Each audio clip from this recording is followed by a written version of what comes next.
The House will please come to order.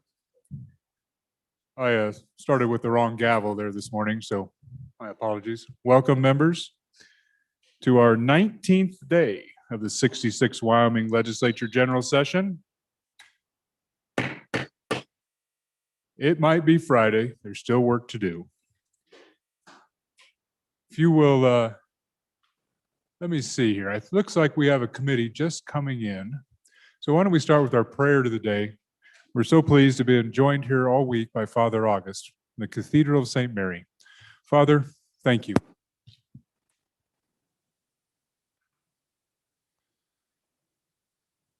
This theme today is thankfulness.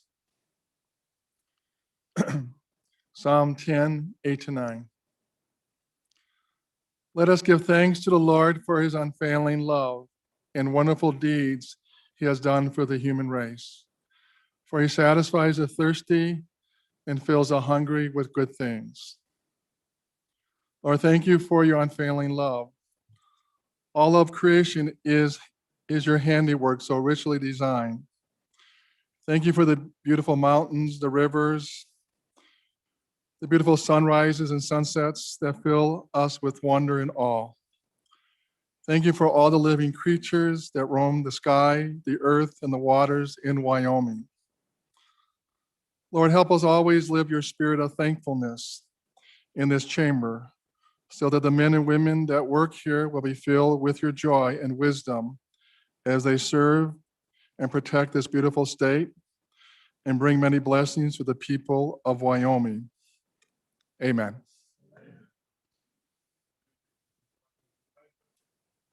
Pledge allegiance to the flag of the United States of America and to the republic for which it stands, one nation, indivisible, with liberty and justice for all.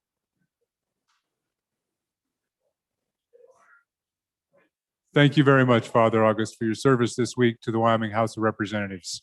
Right down the middle, Father August. If you want to, Father August, if you want to write down, actually, let's go down the other aisle. So folks are both aisles.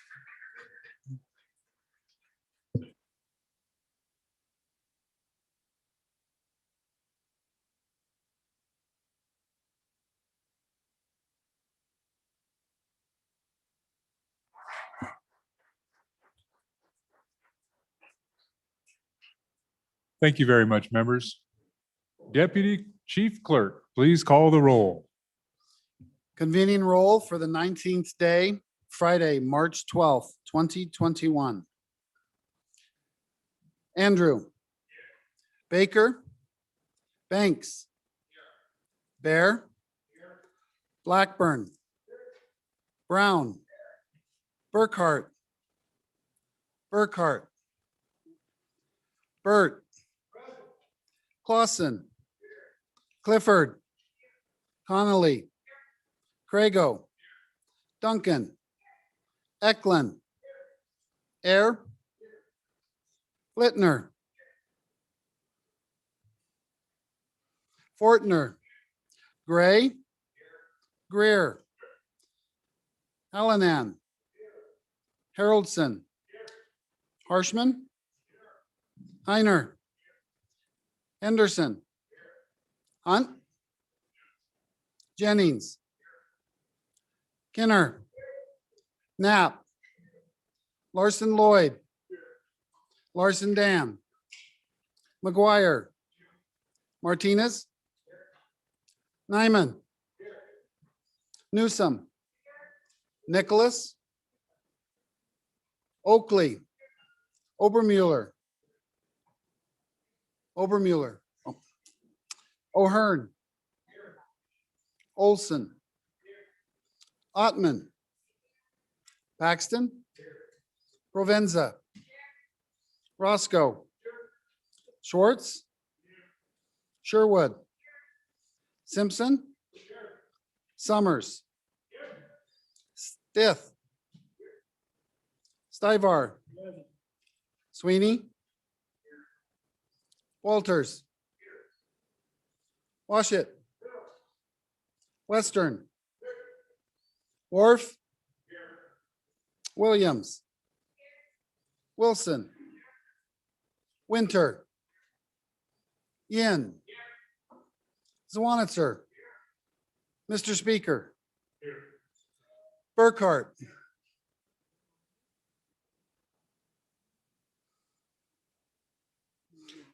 60 present, Mr. Speaker. Thank you. So members, this is the first day that all 60 members have been present in person in the chamber on roll call.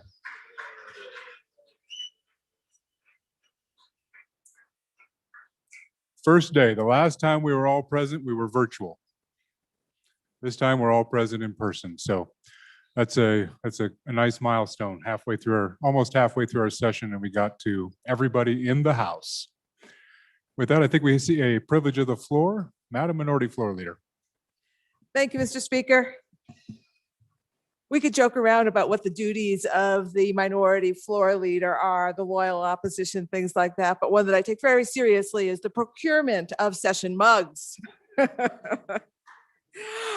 Know that I haven't ordered any for the 66th yet.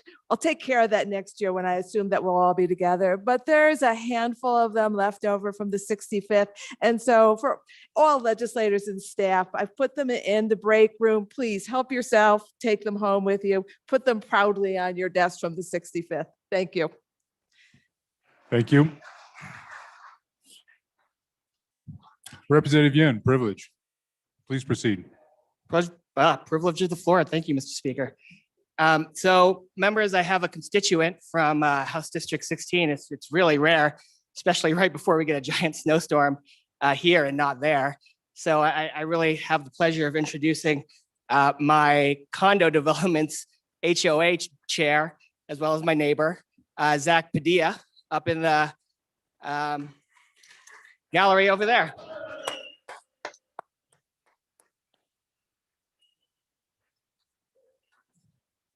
So Zach has run for our mayor seat, but one thing he did very recently is start the Teton County Libertarian Party, and I believe he's also the interim chair for that too. So thank you, Zach.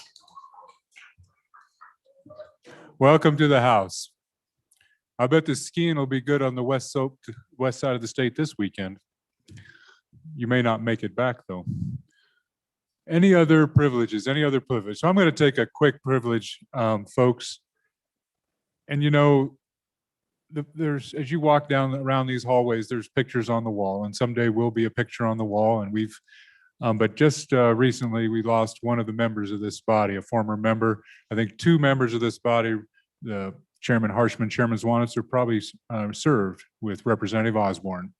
I don't know if Representative Conley would have too, but so he served, you know, from 97 to 2006, had a 10-year tenure here. He was committee chair of labor health, select committee on legislative technology, labor health, and then from District 40, so up northeast part of the state. And anyway, so just be thinking of those, their family, if you would. Think about your colleagues as we lose some of them, and the legacy as we debate today, the legacy that they left us. So anyway, just on behalf of the House of Representatives, I just send our thoughts and prayers out to the Osborne family. And actually, he and his wife passed away together, same day. Kind of yeah. Anyway, be so lucky to maybe have lived that blessed life and go home to be with their Lord on the same day. So anyway, thank you, members. Journal Committee report. Your Journal Committee reports that the Journal of March 11th, 2021 has been read and recommends that it be approved. Representatives Harrelson and Provenza.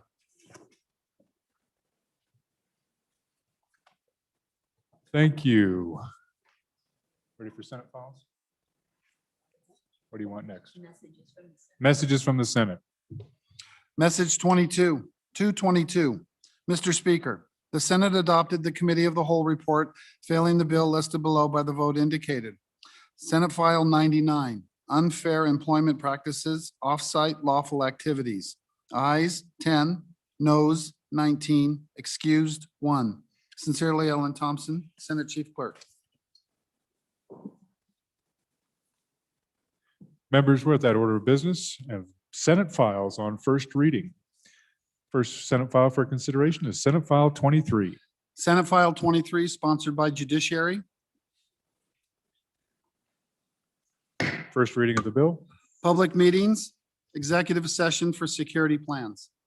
Senate File 23 is referred to Committee Number 1, Judiciary. Next Senate file for consideration is Senate File 87. Senate File 87, sponsored by Senator Cost. First reading of the bill. Voyeurism amendments. Senate File 87 is referred to Committee Number 1, Judiciary. Next Senate file for consideration, Senate File 96. Senate File 96, sponsored by Senator Hutchins. First reading of the bill. Homicide amendments. Senate File 96 is referred to Committee Number 1, Judiciary. Next Senate file for consideration is Senate File 110. Senate File 110, sponsored by Senator Nethercott. First reading of the bill. Small claims procedures. Senate File 110 is referred to Committee Number 1, Judiciary. Next Senate file for consideration, Senate File Number 2. Senate File 2, sponsored by School Facilities. First reading of the bill. School Facilities Project Prioritization. Senate File 2 is referred to Committee Number 2, Appropriations. Next Senate file is Senate File 35. Senate File 35, sponsored by Appropriations. First reading of the bill. State Budget Department. Senate File 35 is referred to Committee Number 2, Appropriations. Next Senate file for consideration, Senate File 72. Senate File 72, sponsored by Appropriations. First reading of the bill. Financial Council and Reporting, Budget Reductions. Senate File 72 is referred to Committee Number 2, Appropriations. Next Senate file for consideration, Senate File 119. Senate File 119, sponsored by Appropriations. First reading of the bill. Investment of State Permanent Funds. Senate File 119 is referred to Committee Number 2, Appropriations. Next Senate file is 108. Senate File 108, sponsored by Senator Cooper. First reading of the bill. Career and Technical Education Terminology. Senate File 108 is referred to Committee Number 4, Education. Next Senate file for consideration, Senate File 115. Senate File 115, sponsored by Senator Cost. First reading of the bill. Education, Public Teacher Contact Time. Senate File 150 is referred to Committee Number 4, Education. Next Senate file for consideration, Senate File 15. Senate File 15, sponsored by Corporations. First reading of the bill. Temporary Licensing and Permitting Authority 2. Senate File 15 is referred to Committee Number 7, Corporations. Next Senate file for consideration, Senate File 62. Senate File 62, sponsored by Management Audit. First reading of the bill. Repealing sunset date for Office of Consumer Advocate.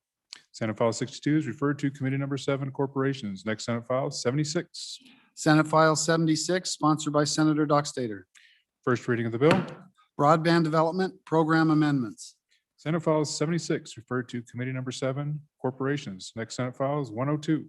Senate File 102, sponsored by Senator Driscoll. First reading of the bill. Unclaimed Cooperative Utility Deposits and Payments. Senate File 102 is referred to Committee Number 7, Corporations. Next Senate File is 106. Senate File 106, sponsored by Senator Landon. First reading of the bill. Transportation Statutory Amendments 1. Senate File 106 referred to Committee Number 8, Transportation. Next Senate File is 44. Senate File 44, sponsored by Minerals. First reading of the bill. Solid Waste Cease and Transfer Program Funding. Senate File 44 is referred to Committee Number 9, Minerals. Next Senate File is 52. Senate File 52, sponsored by Labor. First reading of the bill. Insurance, Mental Health, and Substance Use Parity. Senate File 52 is referred to Committee Number 10, Labor. Next Senate File is 109. Senate File 109, sponsored by Senator Cooper. First reading of the bill. Board of Dental Examiners Amendments. Senate File 109 is referred to Committee Number 10, Labor. Next Senate File is 117. Senate File 117, sponsored by Senator Pappas. First reading of the bill. Speech and Hearing Specialist Licensing Amendments. Senate File 117 is referred to Committee Number 10, Labor.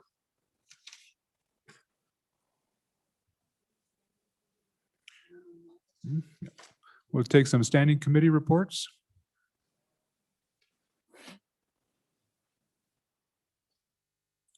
Mr. Speaker, your Committee Number 2 Appropriations, to whom referred House Bill 197, Connect Wyoming Program Federal Funding Respectfully report, same back to the House with a recommendation that it do pass with the following amendments.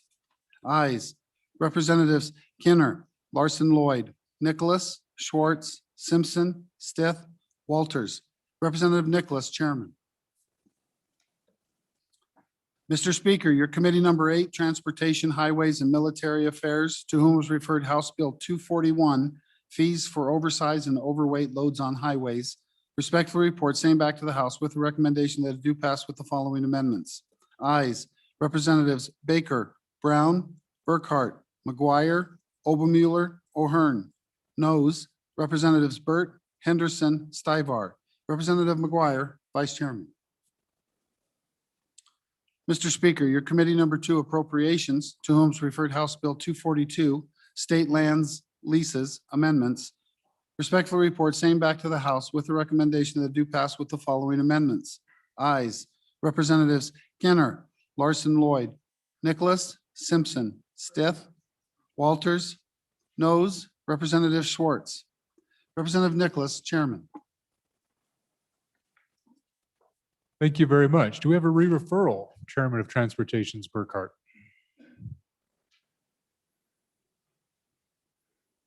Please proceed. Thank you, Mr. Speaker. I'd like to re-refer House Bill 241 to Committee Number 2 Appropriations. House Bill 241 is re-referred to Committee Number 2 Appropriations. Any other re-referrals? Any other re-referrals?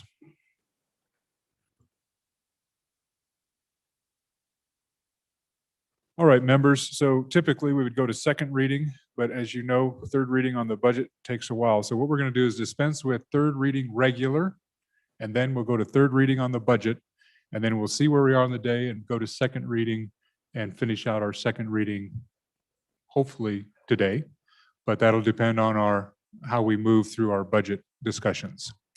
So we're at that order of bills on third reading and final passage. The first bill for our consideration is House Bill 14.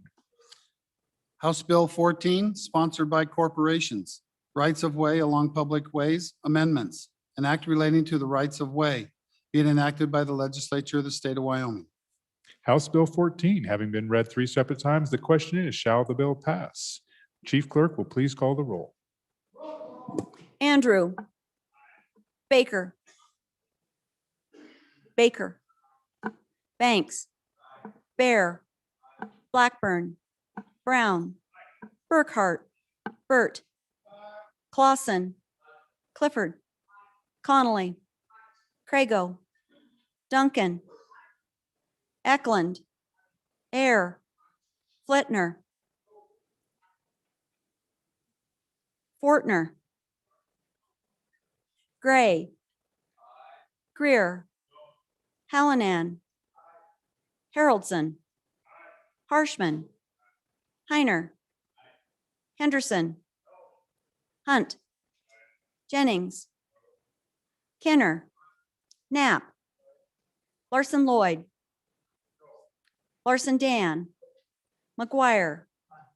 Martinez. Nyman. Newsom. Nicholas. Oakley. Obermueller. O'Hearn. Olson. Ottman. Paxton. Provenza. Roscoe. Schwartz. Sherwood. Simpson. Summers. Stith. Stivar. Sweeney. Walters. Washit. Western. Worf. Williams. Wilson. Winter. Yin. Zawanitzer. Mr. Speaker. Closing vote. Are there any changes? Gray, aye to no. Hunt, aye to no. Nyman, aye to no. Clausen, aye to no. Heiner, aye to no. Olson, no to aye. Knapp, aye to no. Hallinan, I to know. Baker, I to know. Wharf, I to know. Further changes? Closing vote. The vote is closed. 38 aye, 22 no. House Bill 14, having received the affirmative vote of the majority of the members elected to the House, House Bill 14 has passed the House. Next bill, House Bill 160. House Bill 160, sponsored by Representative Burt. Election ballot order, an act relating to elections, being amended by the legislature of the state of Wyoming. House Bill 160, having been read 3 separate times. The question is, shall the bill pass? Chief Clerk, please call the roll. Andrew. Baker. Banks. Bear. Blackburn. Brown. Burkhart. Burt. Clausen. Clifford. Connolly. Crago. Duncan. Eklund. Air. Flitner. Fortner. Gray. Greer. Hallinan. Haroldson. Harshman. Heiner. Henderson. Hunt. Jennings. Kenner. Knapp. Larson Lloyd. Larson Dan. McGuire. Martinez. Nyman. Newsom. Nicholas. Oakley. Obermuller. O'Hearn. Olson. Ottman. Paxton. Provenza. Roscoe. Schwartz. Sherwood. Simpson. Summers. Stith. Stivar. Sweeney. Walters. Washit. Western. Wharf. Williams. Wilson. Winter. Yin. Zawanitzer. Mr. Speaker. Closing vote. Are there any changes? Closing vote. The vote is closed. 17 aye, 43 no. House Bill 160, having failed to receive an affirmative vote of the majority of members elected to the House, House Bill 160 has failed to pass the House. Next bill for our consideration, 179. House Bill 179, sponsored by Representative Zwanitzer. Optional municipal tax election, an act relating to taxation and revenue being enacted by the legislature of the state of Wyoming.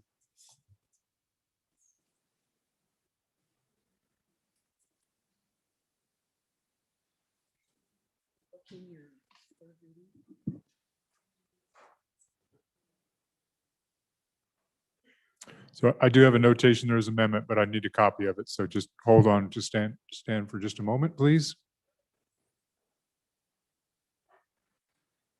Mr. Speaker, it's a delete the enacting clause. Thank you. I didn't know what it was. So, all right, we do have an amendment. Representative Stiver. Thank you, Mr. Chairman. I move third reading amendment 1 to House Bill 179, and we'll remove it at the appropriate time.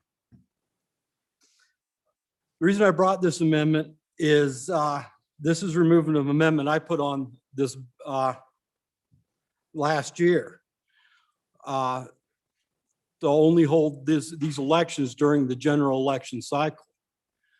When we do special elections out here, I had one in my district. 213 people voted out of my district on a $3.1 million bond levy. You start looking across the state when they just need to learn how to manage better for their projects and stuff. But we need more people to get out and vote, and that happens during the general election. So please vote no on this bill and keep it as is. Thank you, Representative Stauber. Any member for their first time, other member for their first time? Chairman Zawanitzer. Thank you, Mr. Speaker. So just to remind the body what this is, the bill allows a municipality to put a sales tax measure. Now it's at the same time as a bond election, so roughly 3 times in general election, or 3 times in non-election years, 4 times in election years before the voters. And so just to remind the body one more time of what we're talking about, 2 ways to do this. One, if your county's already put on a countywide tax, the municipality can specifically go before their voters, those residents inside the municipality, and ask for them to put on another tax for the citizens in that municipality. Or in those cases, I know we have 2 counties that don't put the 5th penny on, and they have many counties who have tried a countywide tax for a specific purpose that's gone down, although in certain municipalities it's had overwhelming support. This would allow those county commissioners who are elected by resolution to allow a city to hold one of these elections. And so what kind of projects are we talking about? You know, these would be roads, right? Your city council wants to put something before the residents of that city that says this isn't going countywide, this is going directly to a specific purpose. We need a new firehouse. We need a new road. We can't keep up with the potholes. We need an economic development, $0.25 to try to get people to stop in our town next to the interstate and try to get some more local revenue. I would argue almost of any tax that we would have in the state of Wyoming, this is at the basic level of government, your municipality, you would have complete access if the voters put one of these on to exactly what was being voted on, how much it cost. You would know exactly where your tax dollars were being spent, and you would have a complete, transparent, and accountable system of here's how much we need. We want a 0.25 tax to build this project, and you can watch it being built. So I don't think cities are just going to throw these out on the ballot lightly. Right there, your elected city council, municipality councils, town councils, depending where you are in Wyoming, to put these before the voters. It does cost some money on behalf of that town to put these forward.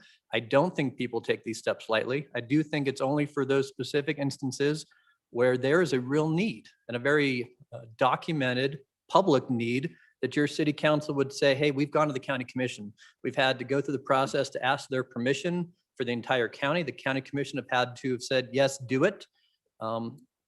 Or the entire county, let's say a larger county, and then we have this system where you have to have a certain number of municipalities within each county agree to countywide tax. So you're starting to throw money, a little bit of each municipality to get the majority of municipalities to agree to even put a countywide tax on.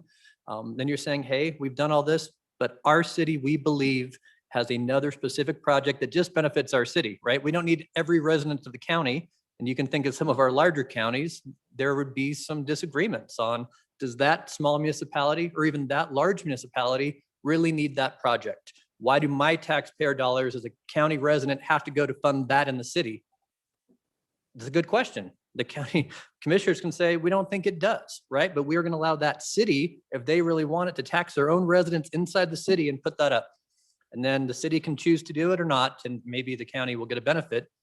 But it's up to that local citizen level with their local elected officials doing every possible locally elected small government closest to the people, accountable, transparent tax. And so if you got a tax, and I would argue there's some bills coming that a lot of people are going to be looking at this going, we don't have any other revenue options for our small town besides to put in a 0.25 for the roads or a 0.5 cent for a new firehouse.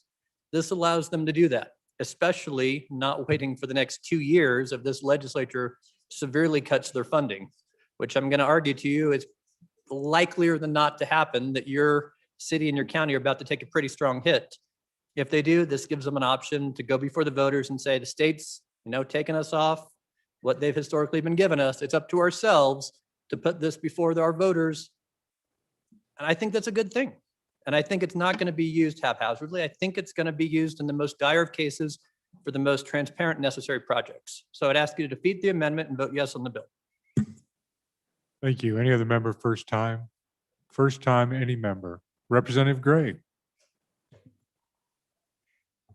Thank you, Mr. Speaker. So this is a pretty simple bill, and I'm not going to belabor this, but I do want to talk a little bit about it. Appreciate the sponsor of the amendment giving us an opportunity to debate this on the final reading. I think this was just instituted by the legislature last year. I didn't vote for it, but the legislature decided to move forward with it and placed in this general election requirement. And to remove that, I think is the wrong way to go. In Natrona County, the residents in Natrona County have been very generous with the 5% tax over the years. And we've drawn the line though on the 6% strongly 5-6 times since I've been alive. And I think part of the reason why there's always been a vibrant debate around the 5% because in my memory, and I looked it up the last 2 times, it's always been held in the general election. And so I think that for this new optional municipal tax to give the option to put them up 8 times every 2 years is really the wrong direction. I would also say too, the idea that the direct distribution is being used for discretionary projects, which is what this purported tax ballot initiative would be for at the municipal level. I think that's there's not a lot of evidence for that. And I call attention to the bringer of the bill's comments on first reading where, and I appreciate his frankness. I said at the time, and I do that, hey, this allows for lower turnout elections at 8 times in a 2-year cycle to bring these initiatives. I don't think that's good for anybody. I think it's going to lead to a decline in confidence in the process. And I think inadvertently, decline in confidence in the initiatives themselves. And so I would urge a no vote on the bill. Let's keep it the way it was. This was just last year that this was passed, and urge a no vote. Thank you. Thank you. Representative, any other member for their first time? Any other member for their first time? Representative Sweeney.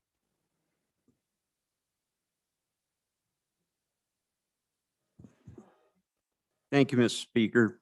So I'm on and in favor of the bill and against this amendment. And yes, we did hear this in revenue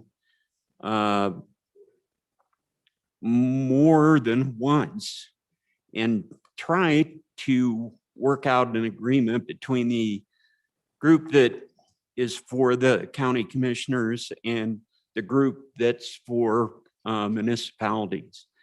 And they came to a resolution. But that bill was so quirky that it doesn't work.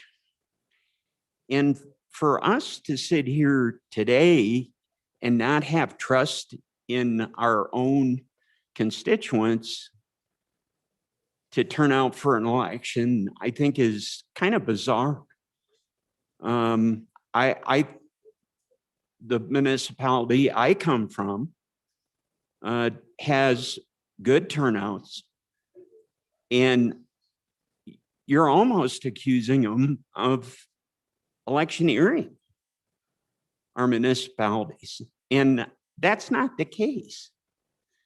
I think this is a great bill, and I ask for your the bringer will hopefully withdraw the amendment, but I ask for your support for your own constituents in these municipalities.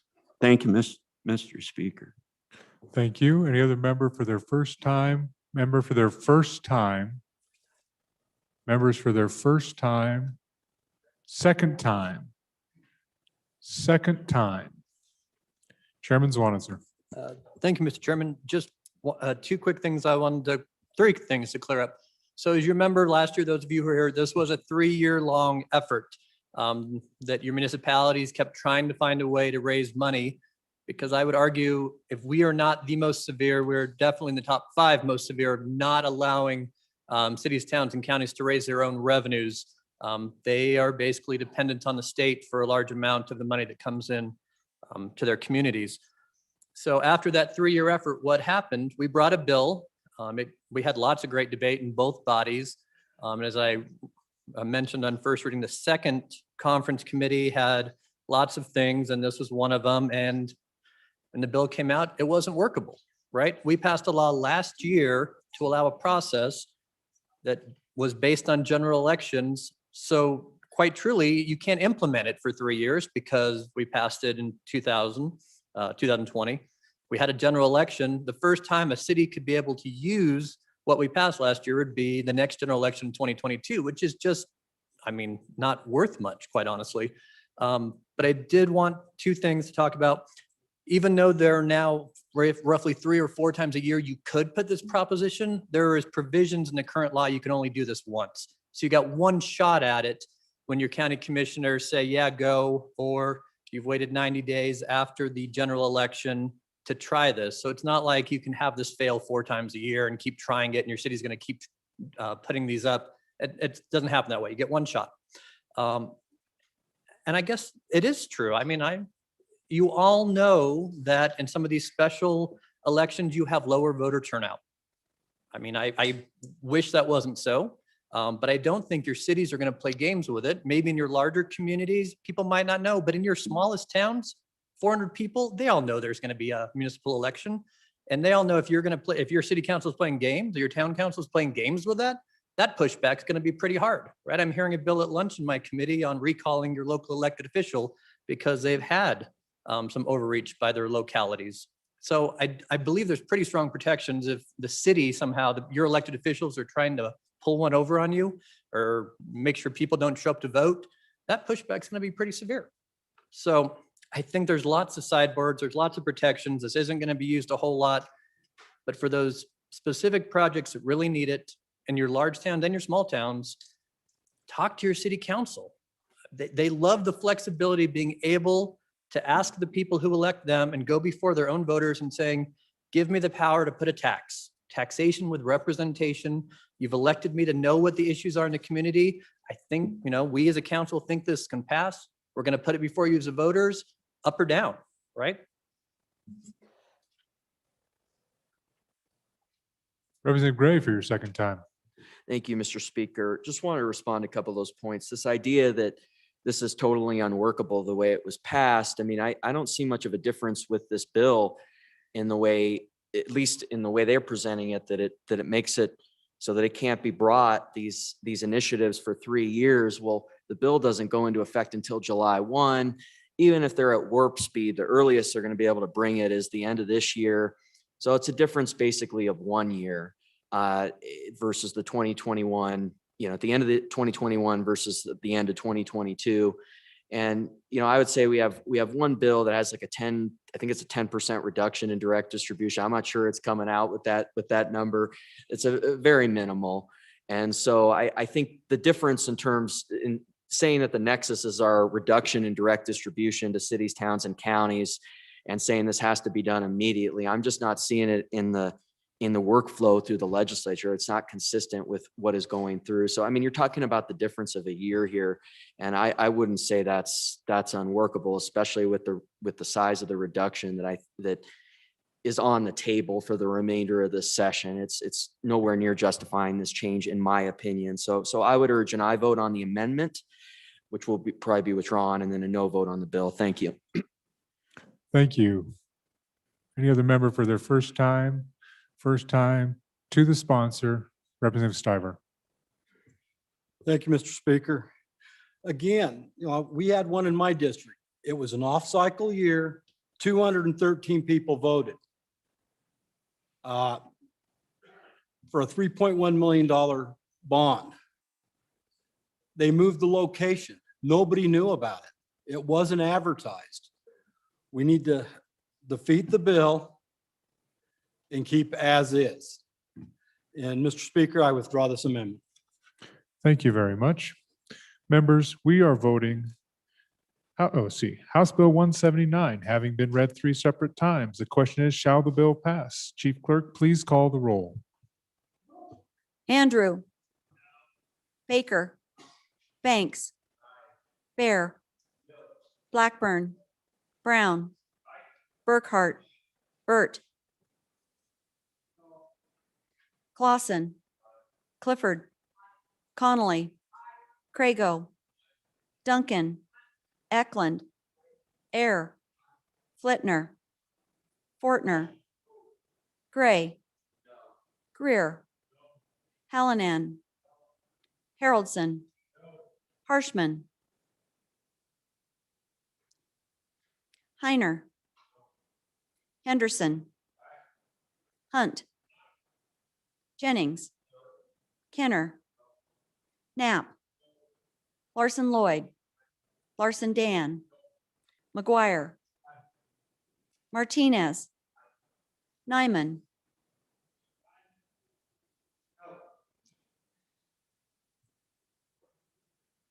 Newsom. Nicholas. Oakley. Obermuller. O'Hearn. Olson. Ottman.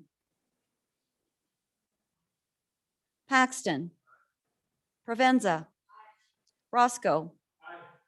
Schwartz. Sherwood. Simpson. Summers. Stith. Stivar. Sweeney. Walters. Washit. Western. Wharf. Williams. Wilson. Winter. Winter. Yin. Zwanitzer. Mr. Speaker. Harshman. Closing vote. Are there any changes? Closing vote. The vote is closed. 32 aye, 28 no. House Bill 179, having received the affirmative vote of the majority of the members elected to the House, House Bill 179 has passed the House.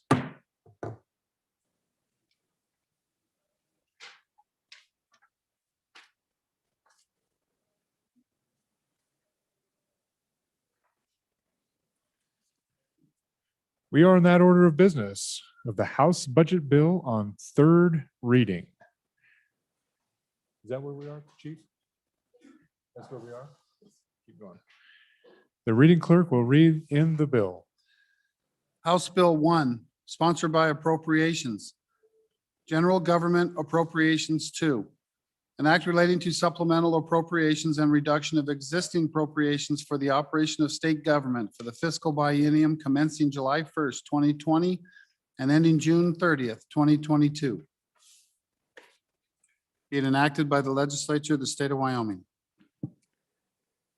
And surprise, surprise, surprise, we have amendments. Thank you, Chairman. First amendment for our consideration. Third reading amendment number 1, House Bill 1. Chairman Olson.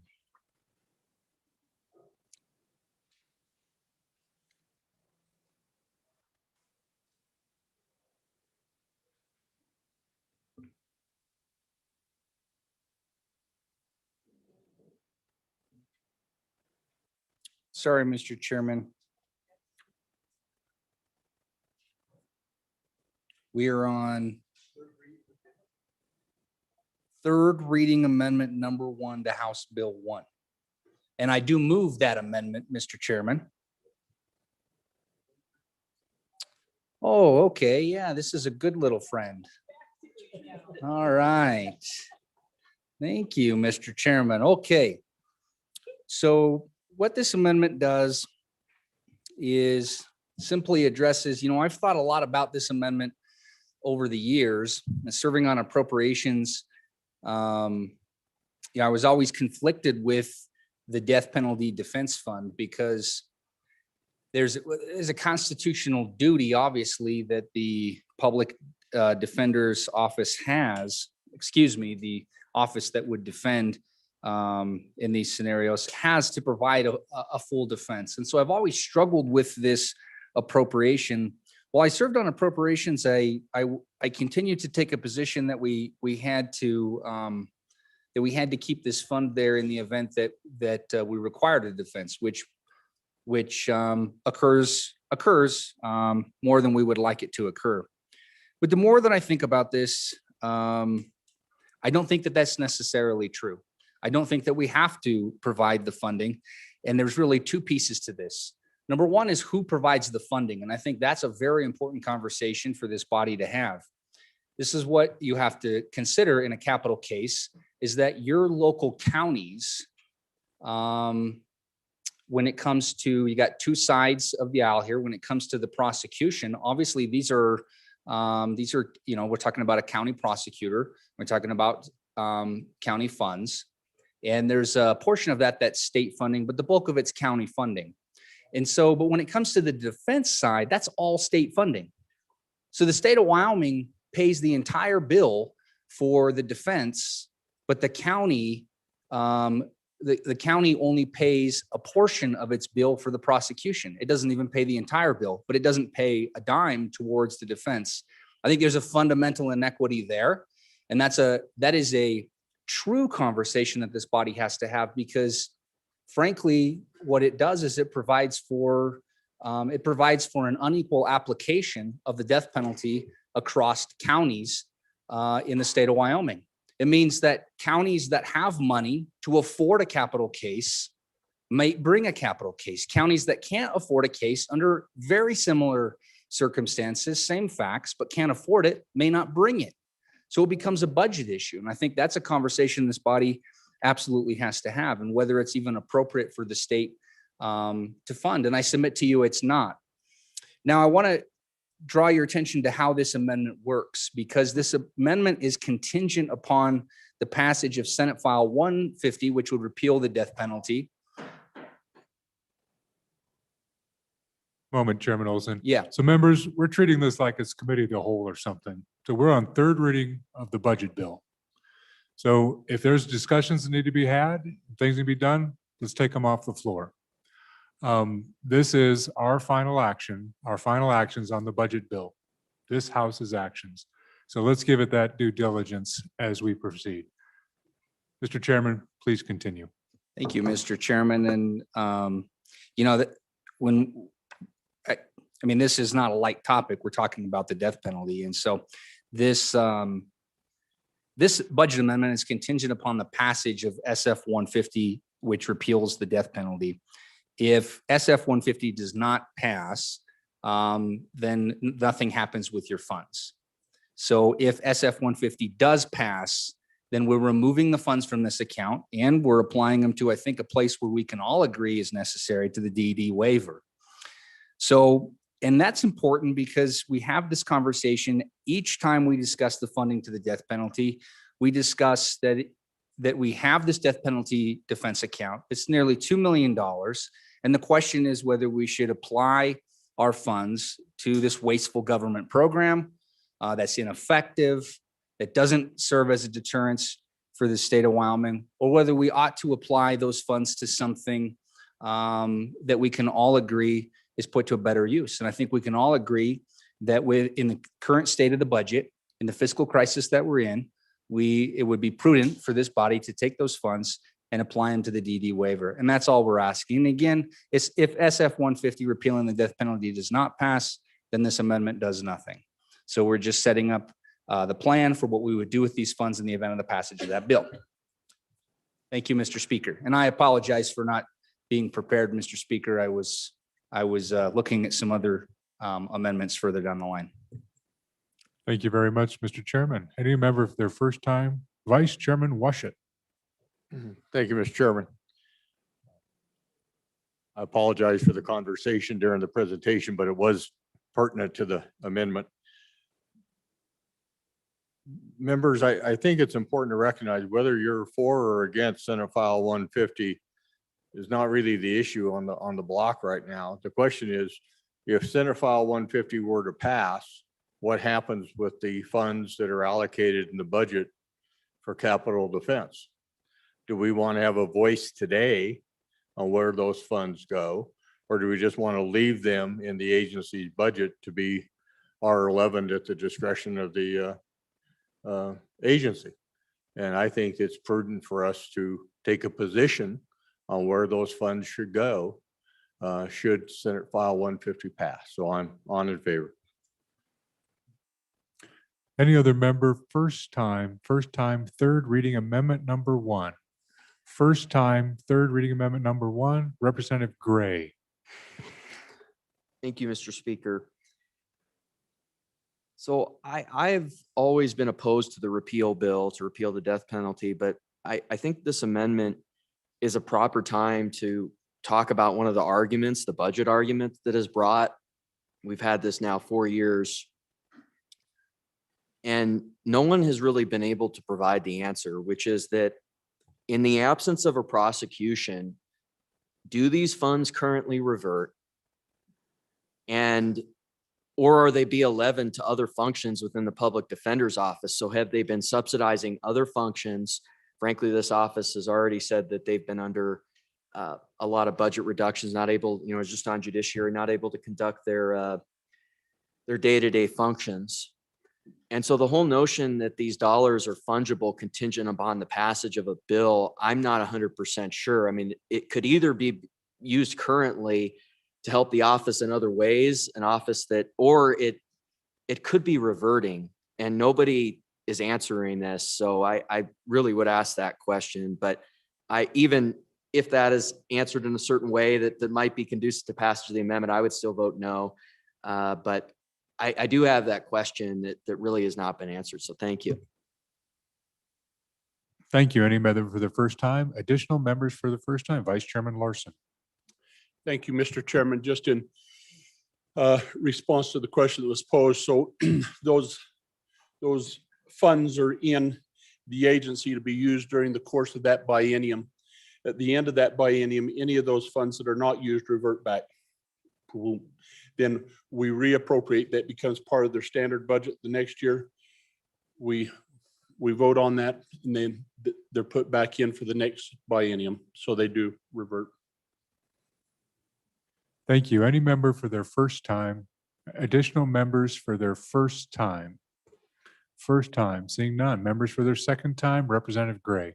Okay, so thank you, Mr. Speaker. So this amendment would take away basically one of the arguments that is brought a lot of times, which is that this is a savings, because right now it's reverting anyway, which means really it's not a savings in the first place. But even if it weren't to revert because there was a prosecution, then we would be diverting it. So I just think this has been an interesting conversation for one in regards to the bill, but I'd also urge a no for a variety of other reasons. Thank you. Any other member for their first time? We're on second time. Representative Larson Lloyd. Thank you, Mr. Chairman. And I just think that it's important that we follow, as the good speaker pointed out, third reading budget bill, how do these funds work? So we just pointed out that if those funds weren't expended, they would revert. We would reappropriate them in their standard budget the next year. In this amendment, they would come and they'd go into the Department of Health, into the comprehensive waiver program. If those funds weren't used or consumed in that biennium, they too would revert.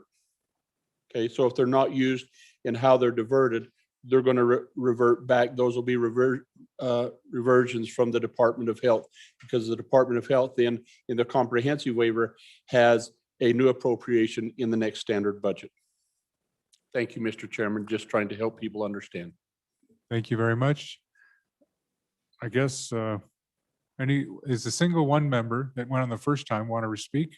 Seeing not, we'll back to the sponsor of the amendment. Thank you, Mr. Speaker. Just a few points here. Number one, and just to speak to the DD waiver idea, if passing this amendment, repealing the death penalty, what you're going to do is actually double these funds. It's a match. So keep that in mind as well. That's the reason why, it's one of the reasons why we chose that program to move the dollars to. So your 2 million goes to 4 million-ish. But just in closing, Mr. Speaker, to speak to the dollar amount, this is one part of the expense of a capital case. And I tried to really spend some time on the first part, and there's two sides to a case, and the cost to prosecute a capital case is astronomical. And, that's bared by the state as well. That's bared by your county. And this is a defense fund reserve fund that we're talking about. So this That doesn't mean that when you have a capital case, these are the only dollars you spend. This is what we have ready to go when you have a capital case. And there will be additional appropriations. I can guarantee it when you have a capital case, because you're looking at $2 million, or minimum, excuse me, of $2 million that historically this state, many other states spend on those defenses. So thank you, Mr. Speaker. Honor for the amendment. Thank you. Members, we are voting on third reading amendment number 1, House Bill 1. All those in favor, please say aye. Those opposed, no. Chair is in doubt. All those in favor, please rise.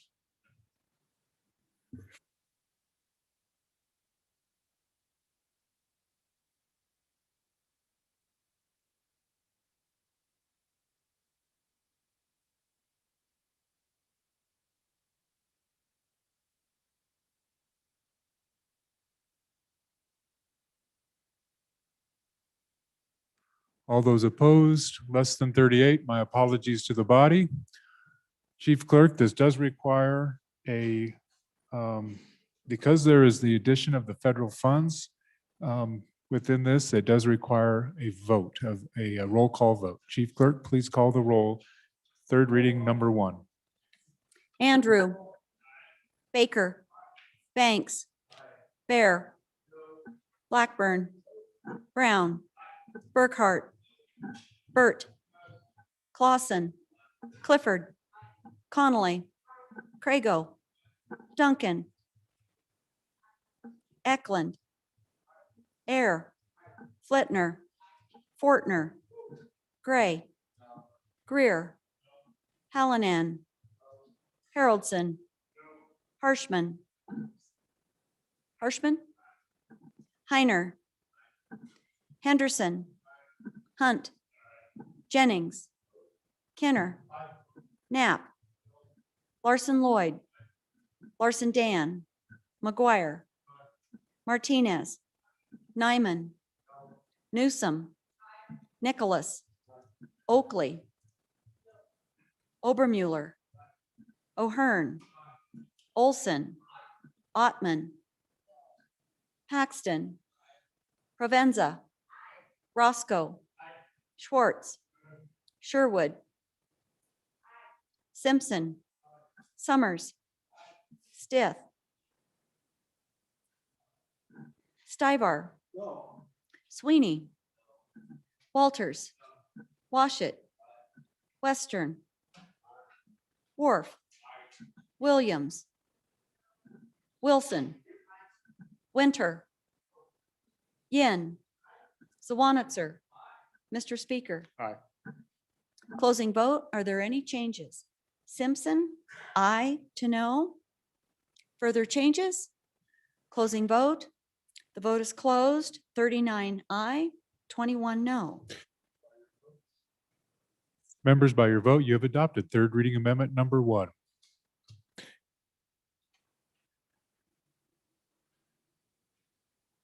Next, we have third reading amendment number 2, Representative Clausen. Mr. Chairman, I move third reading amendment number 2 to House Bill 1, and I will give an explanation. So this agency, the Department of Ag, is mostly regulatory, and when they were asked to take the governor's cuts, they are pretty much stuck doing their regulatory activities, and they have some programs that are service, and that's where their cuts came out of. This is one of them. You'll notice it's not a huge appropriation, 35,000. They originally had 90,000. They were cut to 50,000, which is roughly 43% cut. This doesn't put the whole thing back in. Fair is fair. It gives them about a 9-10% trim. There's a pay for in there out of business ready communities, which is what we build infrastructure out of. So basically a few feet of sidewalk traded for a good little program that does a whole bunch of good in the Department of Ag. Ask for your favorable consideration.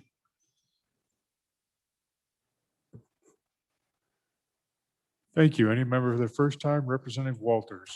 Thank you, Mr. Speaker. I would like to divide the amendment. No.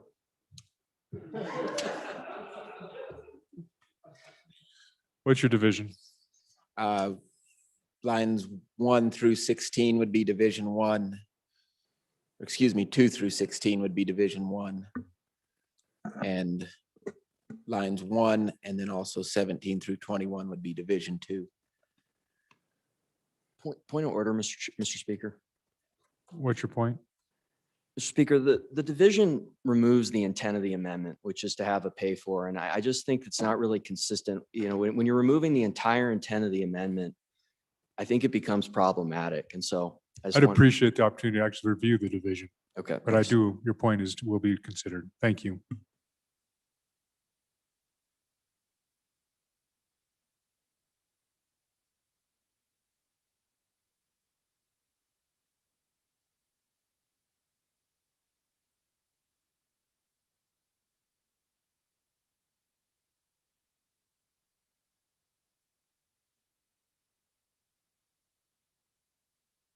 Would you restate your division? I just want to make sure that 2, Thank you, Mr. Speaker. The division would be lines 2 through 16 would be Division 1, and then lines 1 and 17 through 21 would be Division 2.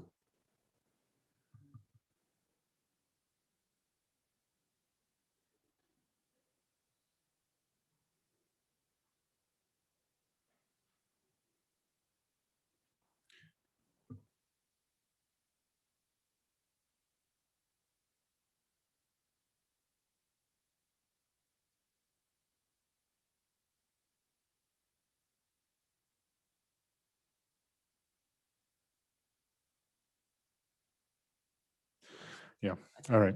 So I think it's, the chair does believe it's divisible, and what I had to take a little time is line 1 has the section 85, and then below 17 to 21, and of course relates to section 85.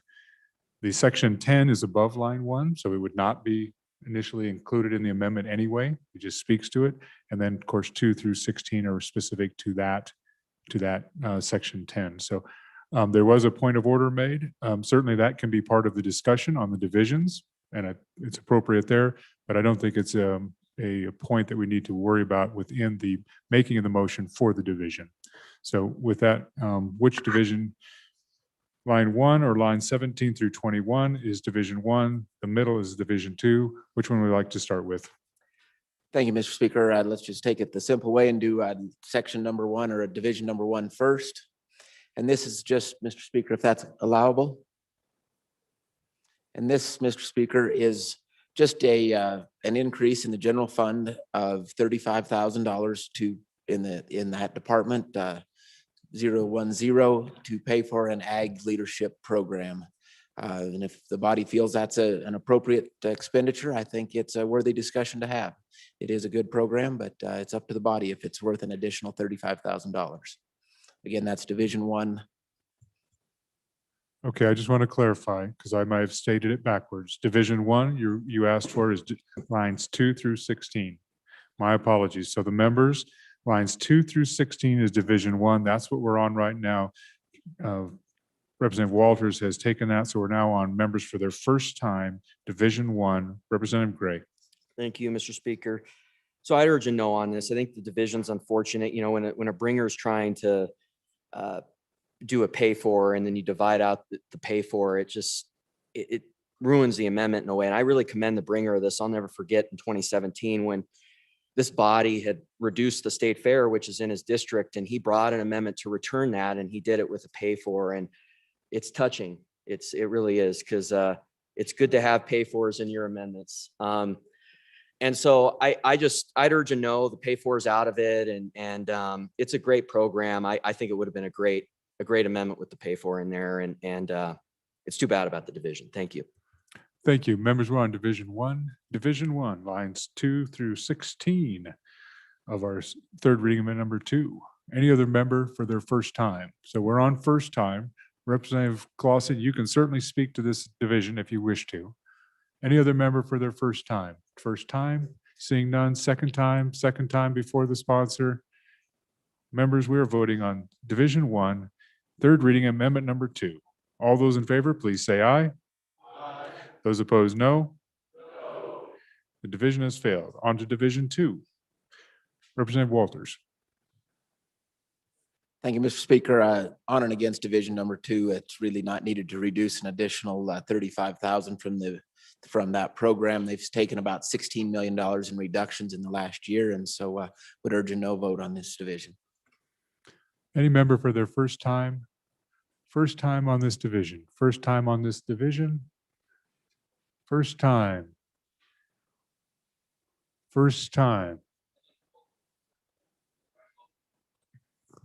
So there's a point of order, and it's going to be to request a standing division on the last one. So we have a new motion on the floor, therefore it is out of order. We're on division 2. We're on division 2. Members for their first time.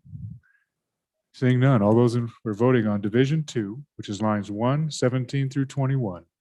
Third reading amendment number 2. All those in favor, please say aye. Those opposed, no. Division has failed. Third reading of number 2 has not been adopted. Third reading amendment number 3. Representative Summers.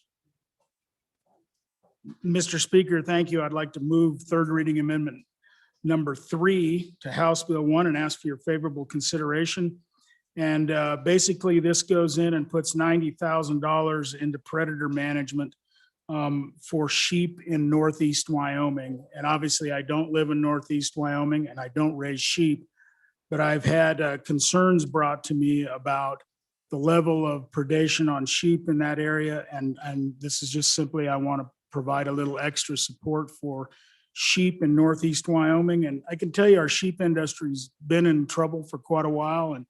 And I just think it'd be a good measure to help preserve a corner that still has quite a few sheep. So I would urge your support. Thank you.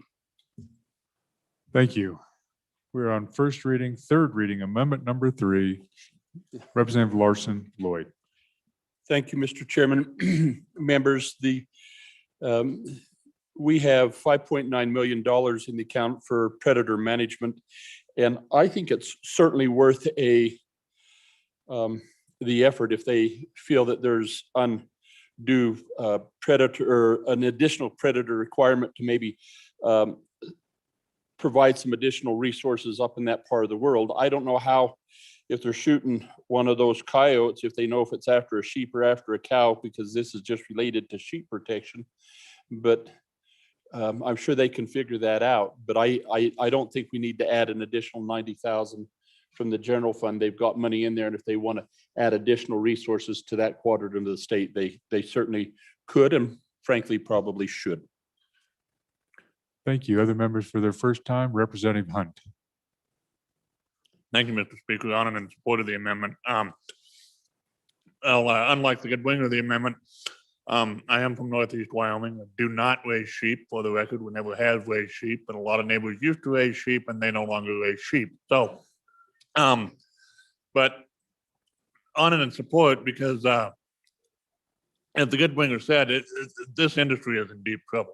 And a lot of that stems to financial issues and trade issues that are far beyond the purview of this body or this state. But frankly, I think that the industry, what's left of it, is it needs every bit of help it can get, because it's got a long road ahead of it, and it's really struggling. And when it comes to predator control, that is a very vital aspect of this industry. I mean, sheep are obviously much smaller animals than cattle. They're much more vulnerable to predators and to a wider variety of them. I mean, they're susceptible to hawks and eagles, and not just coyotes and the like. So anyway, again, on and in support. Thank you. Thank you. Representative Nyman, first time. Thank you, Mr. Speaker. Yeah, I am on for this amendment. I'm not a huge one to want to spend money, but here's my thinking. I live in Northeast Wyoming, and the reason I can't run sheep is because of predators.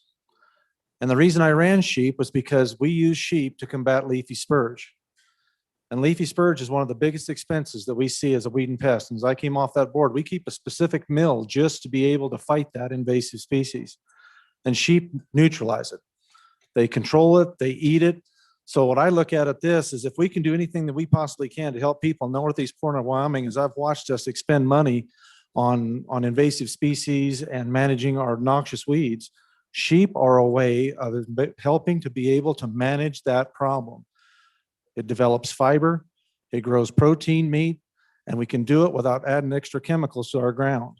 And so the problem, the reason that we face this, the problem we have is I cannot run sheep on our property anymore because I have so many predators. And it's not because our animal control guys are not trying, but it's because there's times when we start to cut budgets, we start to cut the amount of fuel that we can buy for planes. We cut the amount of maintenance we do, the hours that these pilots and these ground hunters can hunt. And we're really cutting off our nose to spite our face if we really stop and think about it. There's sometimes in places here where you can spend money and make money. And so we really need to look at this. We're trying to maybe add some dollars back to help these guys to be able to provide a service that helps us to keep from having to spend money on the other side, reducing the amount of chemical that we put in the ground up there to control something and using that problem to generate revenue. Because it lowers the ability of our Northeast Wyoming and all over this state's ability to be diversified. And in agriculture, diversification can sometimes be your ability to live or die. So I would encourage you to support this amendment, help us to be able to get more control of those predators up in that corner of the state, and thereby, I trust, reduce the amount that we're going to be spending on the control chemically and otherwise. I'm for the amendment. Thank you very much. Representative Fortner, first time. Thank you, Mr. Speaker. I was to a gun show here this last weekend, and I talked to one of our predator control guys there. And he said they're almost already out of predator control funding. And he asked me, he said, what can we do? And I said, well, maybe we can get another mill over to weed and pest. It's weed and pest means pest. So maybe we can do that. He said, well, he said, we're going to have all of our money spent on coyote control as far as denning and stuff like that before we ever get started. He said, I don't know what we're going to do about the rabies and the skunks. So this is just sort of a spinoff of this bill here. If we can provide those guys with more funding for their coyote and fox and badger type problems they got, skunk type problems they got, they can have the other monies that they're supposed to have to do the rabies controls, what we all desperately need. If anybody's ever seen what rabies is and how it affects a whole string of different types of animals, including cattle and horses, you'll understand that these guys is desperate and they need this funding. Thank you very much. Thank you. Representative Larson, Dan, first time. Mr. Speaker, thank you. I hate to get up here and ask for your vote against this because I'm so in favor of predator control. But we kind of have a range war going on here. We have cattle against sheep, sheep against cattle. And how can you decide, like they said before, which coyote, what's that coyote going after? The other issue I have is this should have been statewide. If they wanted to add money, they should have went statewide. Northwest corner, we got grizzlies, we got wolves, we got it all. Wolves drive the coyotes down further because they can't be in the same territory. So we just get more coyotes. Should have been statewide. Vote against it. Thank you. Any other member for their first time? Representative Worf. Yes, Mr. Chairman, I too hate to rise and speak against this, but I happen to have producers in my district that raise sheep as well. And I probably could have been more in favor of this amendment had it not just benefited those in Northeast Wyoming. There are sheep producers in the state and they all are wrestling with predation issues.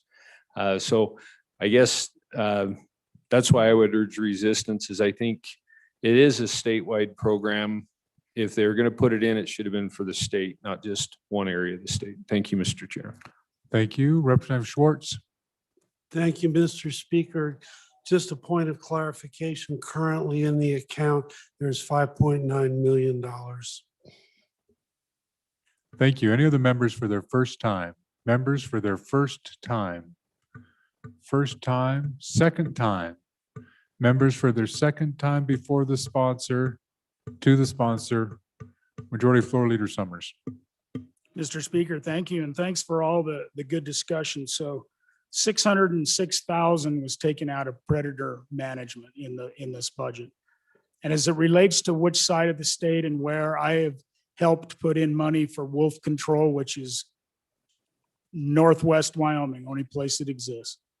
And so I think when we hear about certain problems, one, it's not a lot of money, but it helps kind of highlight to that agency and that division, one, the issue with that's sheep in Northeast Wyoming.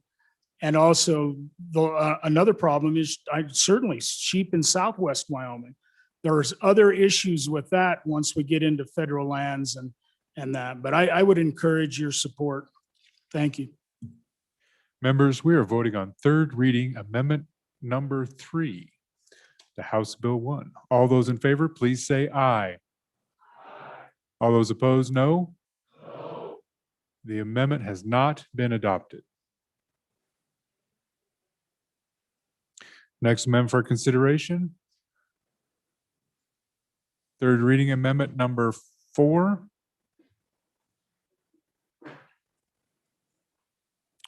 We'll give the sponsor just a moment to get to the microphone. Getting his steps in, Representative Summers. Mr. Speaker, thank you. I'd like to move third reading amendment number 4 to House Bill 1 and ask for your favorable consideration. Thought I'd try a different mic and see if it helped the outcome any. Mr. Speaker, so thank you. So yesterday, or the previous day, I mentioned that during the budget process, primarily I was responsible for cutting vacancies. I cut too far in parks. It's a grant coordinator that supplies grants to all of our local communities for, if it is art-related stuff, like in my community, these grants go towards music in the park, towns put money in. It is an economic driver in our community, even because we get people from all over coming into that. And also like our local arts council that brings arts into the schools and does really important things, I think. And so I brought that amendment before, it failed. But so what I thought I'd try this time is a partial compensation. So I went in and really went into the in-state travel in the admin section of that agency and doing a partial offset of $16,755. So it still spins down general fund, but it is a partial offset. So I would encourage your support. Thank you. Thank you. Any member for their first time on third reading amendment number 4? First time, third reading amendment number 4. Representative Sherwood, please. Thank you, Mr. Chairman. I would like to speak in favor of this amendment. From an economic development perspective, this is a small but growing part of our creative economy. There are currently 12,000 jobs supported by these grants, which make up 4.7% of our economy. So besides just the economic impact in terms of diversification, the thing that concerns me most about losing this grant administrator position is that with the CARES funds, this person helped get those funds out to art-based businesses and nonprofits. And here we are waiting for another round of CARES funds. And if this position is gone, there won't be a grant administrator to get those funds out into our community. Thank you for your consideration. Thank you. Any other member for their first time? Member for their first time? First time, seeing none. Second time? We are voting on third reading amendment number 4, House Bill 1. All those in favor, please say aye. Aye. Those opposed, no. No. The amendment has been adopted. Division being called. All those in favor, please rise.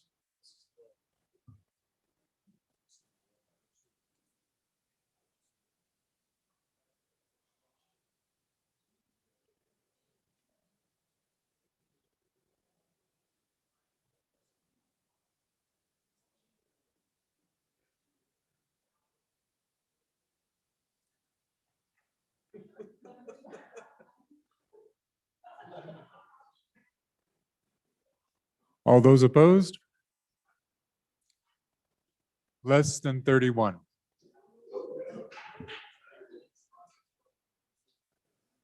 Third reading of number 4 has been adopted. Next amendment for our consideration, and this is where we start getting out of order, ladies and gentlemen, so pay attention to the amendment number.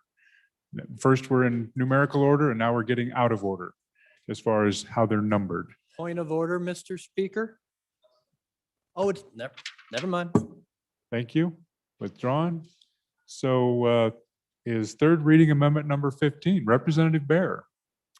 Thank you, Mr. Speaker. I move House Bill number 1, third reading amendment number 15, and ask for your favorable consideration.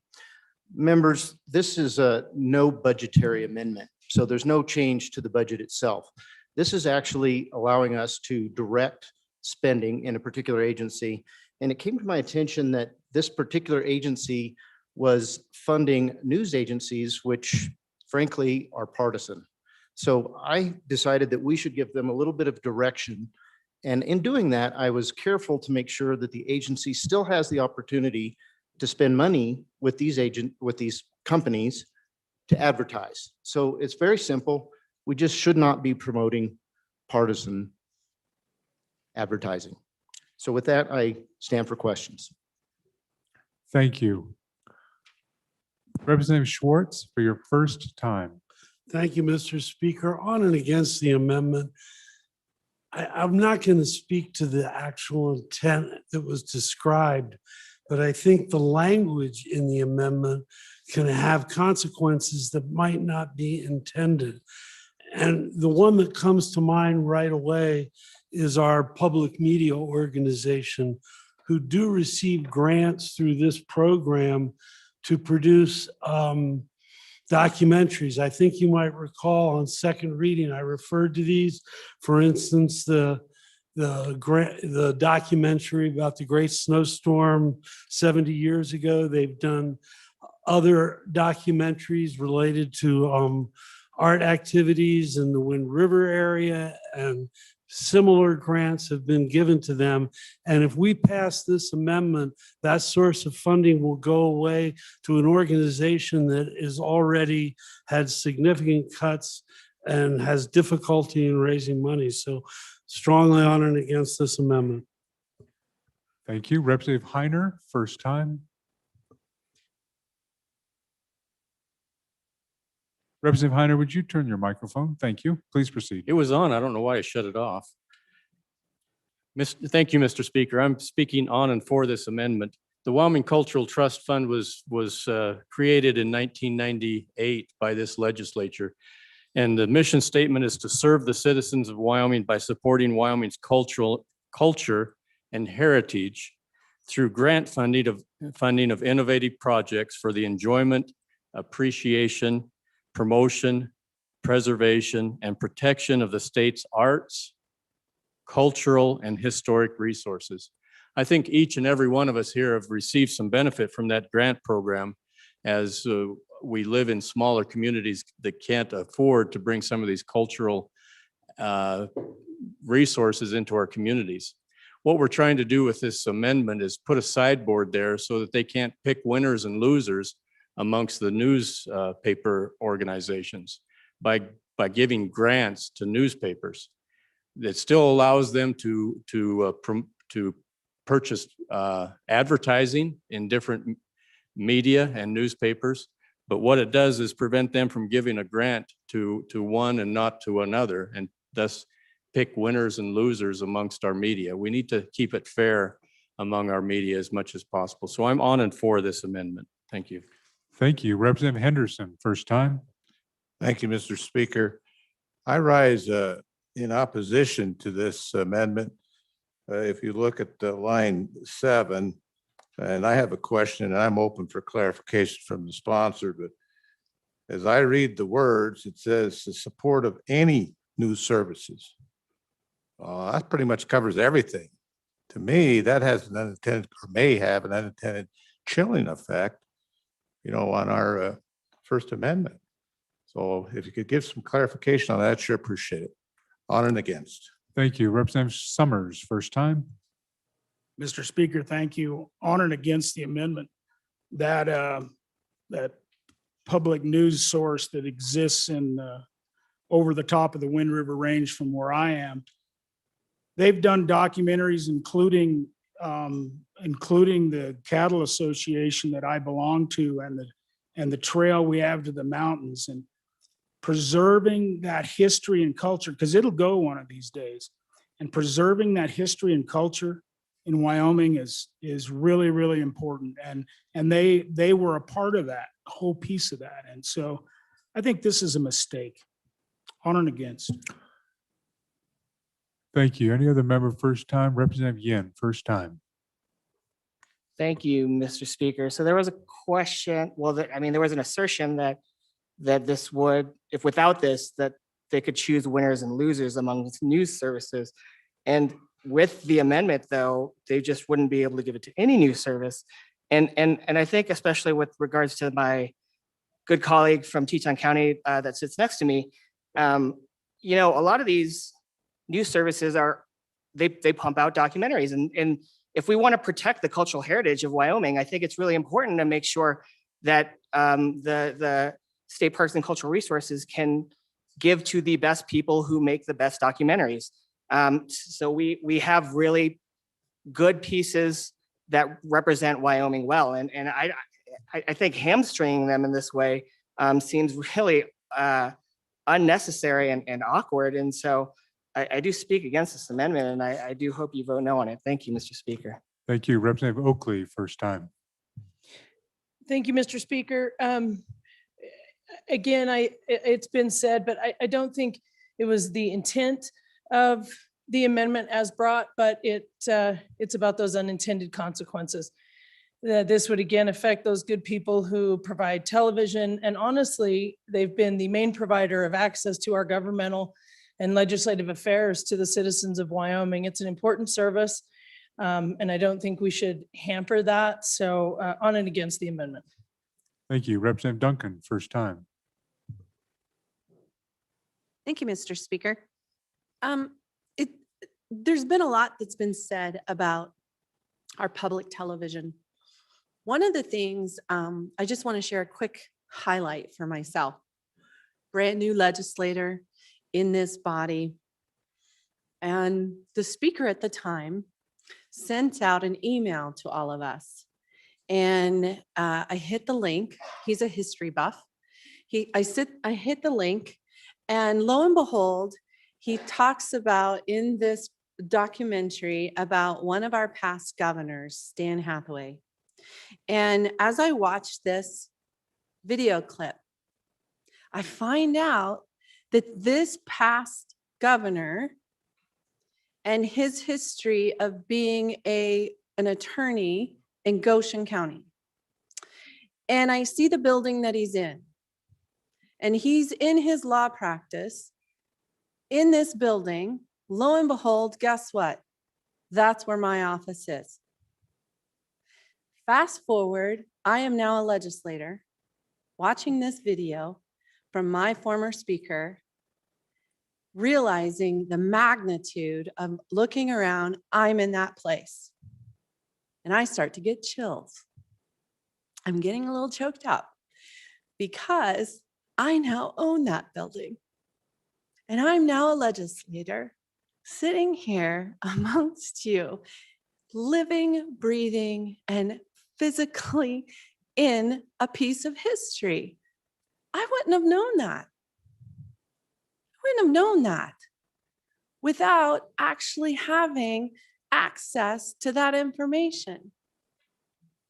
Please, we make serious decisions here on this floor. And what we make with our decisions on these third readings and these amendments, they have serious consequences. On and for the amendment.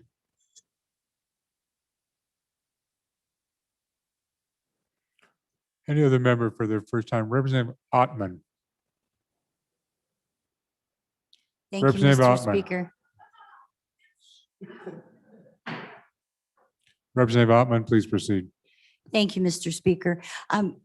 Just to add some thoughts to this, I'm for this amendment.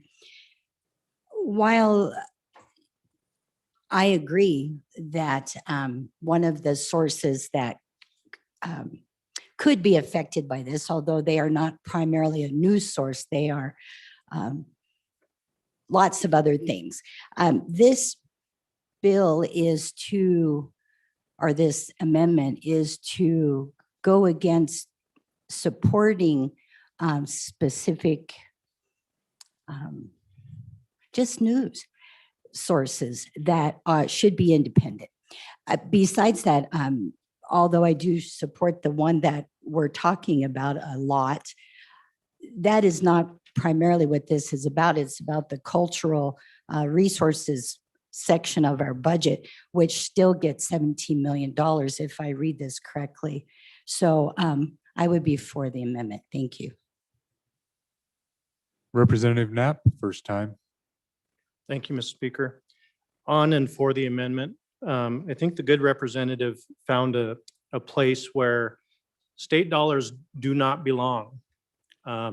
We use newspapers for ads and various things. And I think one of the things that's been mentioned over and over again doesn't belong in a news category. It is cultural.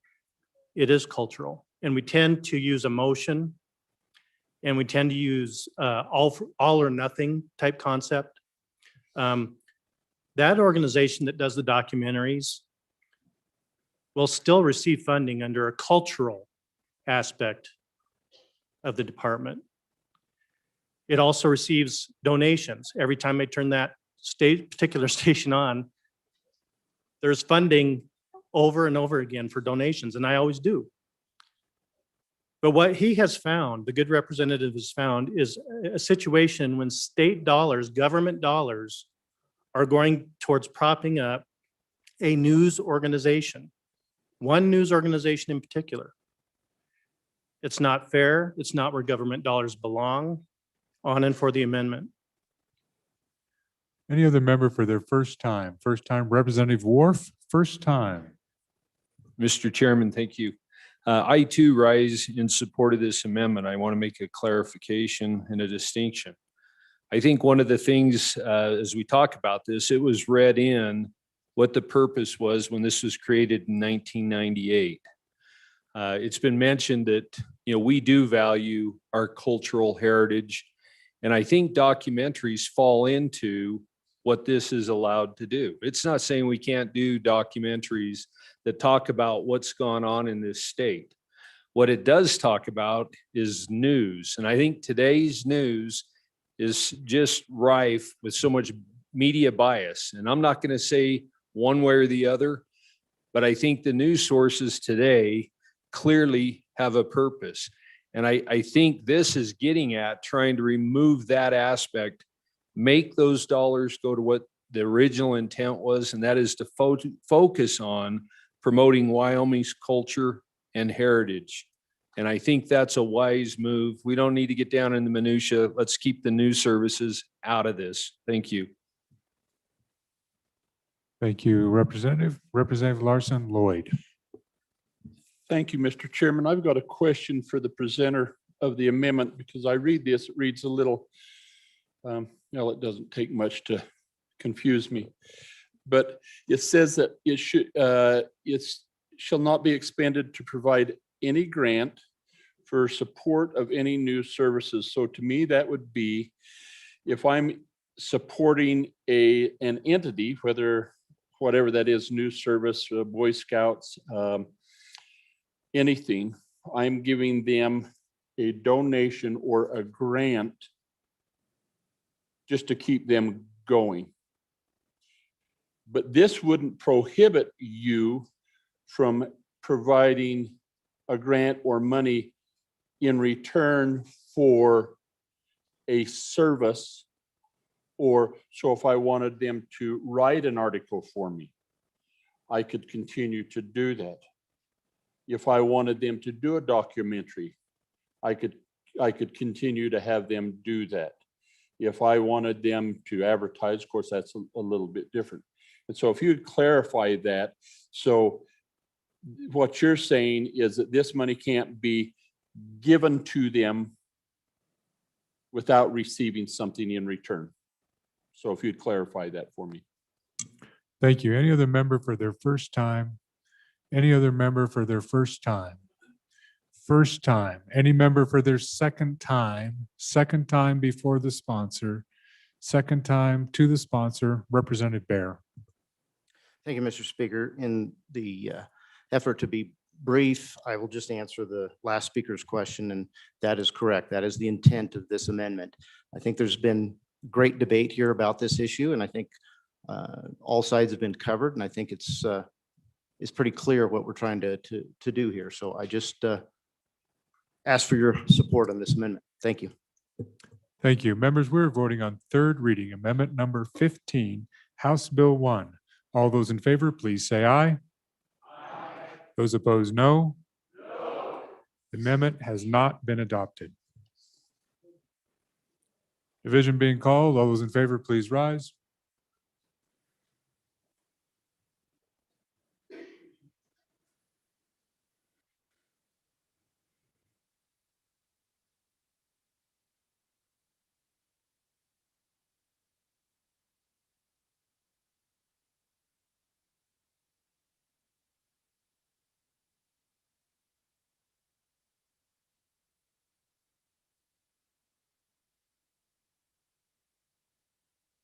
All those opposed, and I'd like those opposed to please rise and stand still.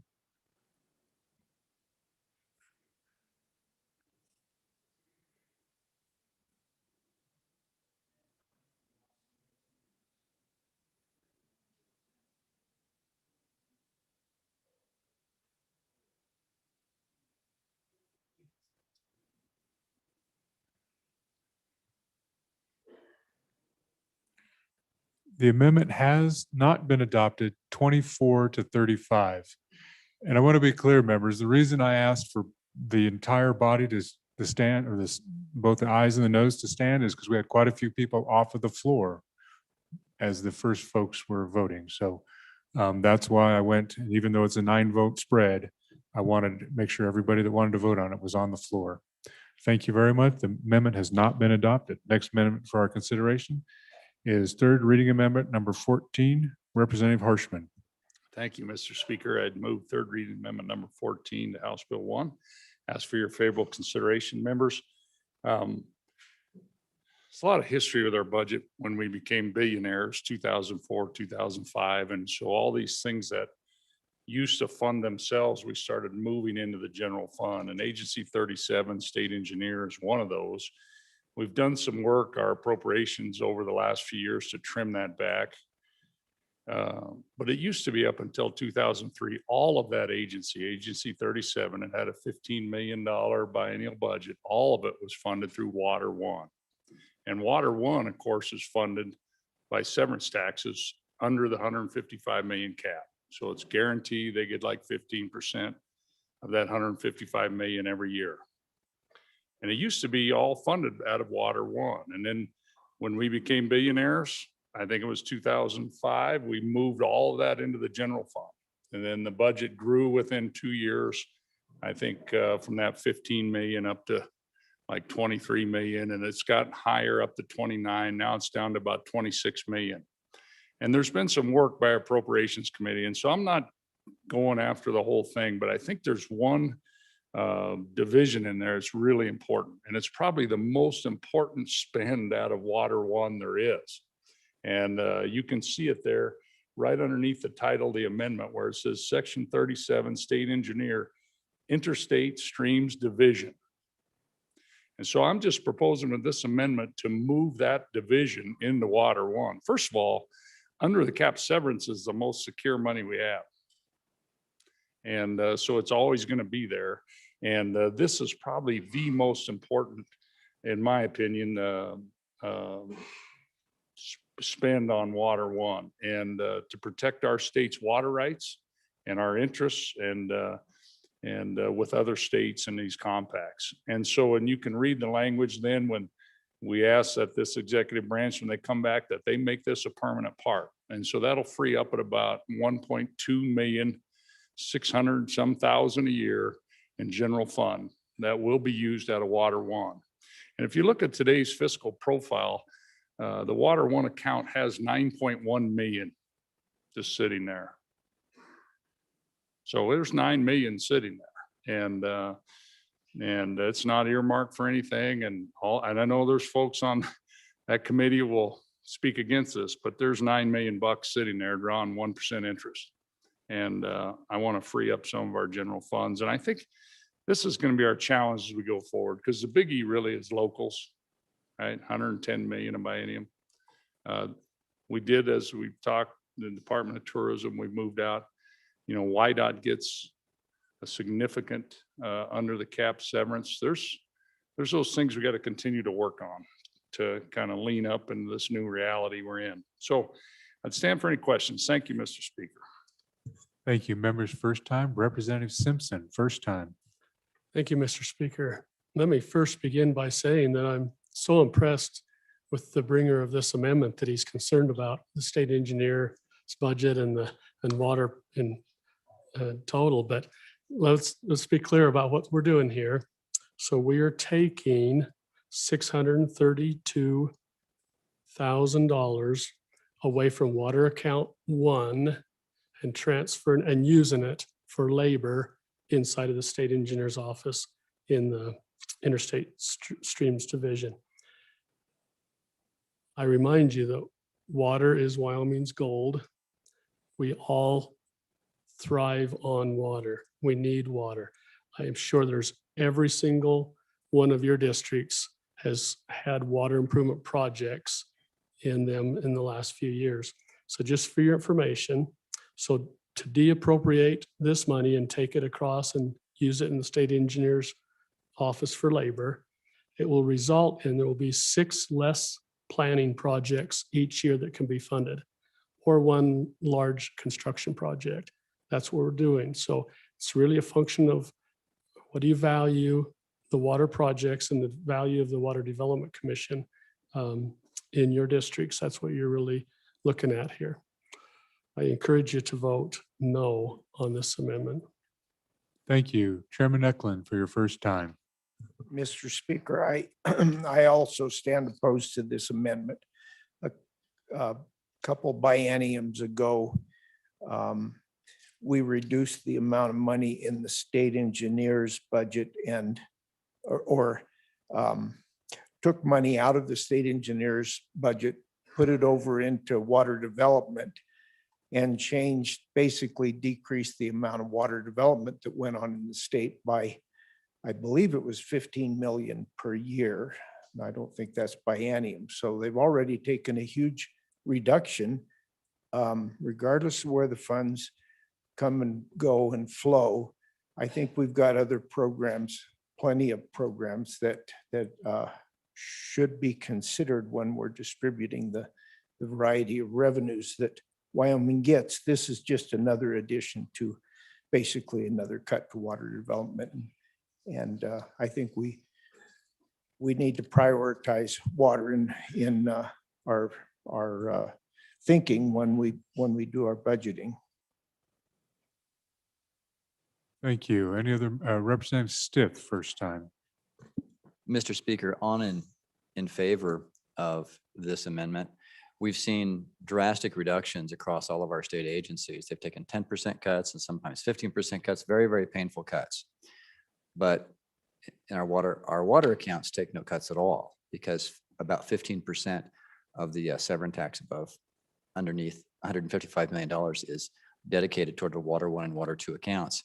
It only makes sense that we would, since, if you had a proportionate reduction, you'd be taking, $23 million a year, you'd be taking $2.3 million a year out of this.